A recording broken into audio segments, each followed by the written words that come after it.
ये कहानी है बिहार के एक छोटे से गांव की, जिसका नाम मैं नहीं बता सकती। पर लोग कहते हैं जहाँ नाम लिया वहाँ असर शुरू हो जाता है। इस गांव के कोने में एक पुरानी टूटी फूटी हवेली है। पेड़ उसके अंदर उग गए हैं। दीवार पे सफेद चादर जैसी जाली है और हर रात उसमें से आती है एक अजीब सी धुनी की बू। गांव के लोग बस एक नाम लेते हैं, दाई माँ। कहते हैं वो एक तांत्रिक औरत थी जिसके काला जादू पूरे इलाके में मशहूर था। कई साल पहले एक टाइम था जब लोग उसके पास जाते थे, बच्चा होने के लिए जादू, किसी की शादी तुड़वाना हो, पैसे पाने के लिए बलि देना हो, वो सब करते थे।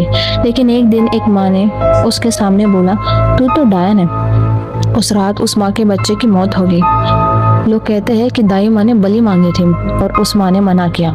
उस दिन के बाद हर साल एक बच्चा उस गांव से गायब होने लगा, बिना किसी निशान के।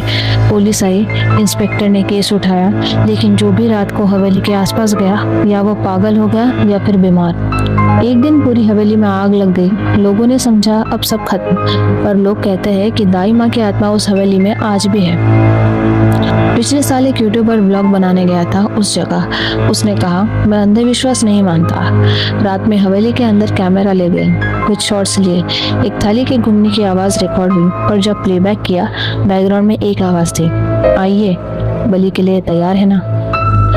वापस आके उस लड़के की आंखों में इन्फेक्शन हो गया और वो कहता है, मैं आज भी रात में उस डायन के चेहरे को भूल नहीं सकता। तो काला जादू सिर्फ कहानी नहीं है, कुछ लोग मानते हैं कुछ नहीं, लेकिन जब आप खुद उस हवेली के आसपास जाते हैं तो हवा रुक जाती है, मिट्टी से जैसे चीखने की आवाज आती है। लोग बोलते हैं जितने लोग उस हवेली में बिना मन की इज्जत के गए, उनकी जिंदगी नॉर्मल कभी नहीं रही।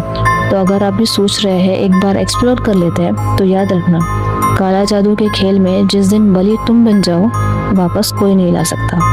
तो अगर आपको ऐसे ही कंटेंट पसंद है तो चैनल को जरूर सब्सक्राइब करें। Thank you.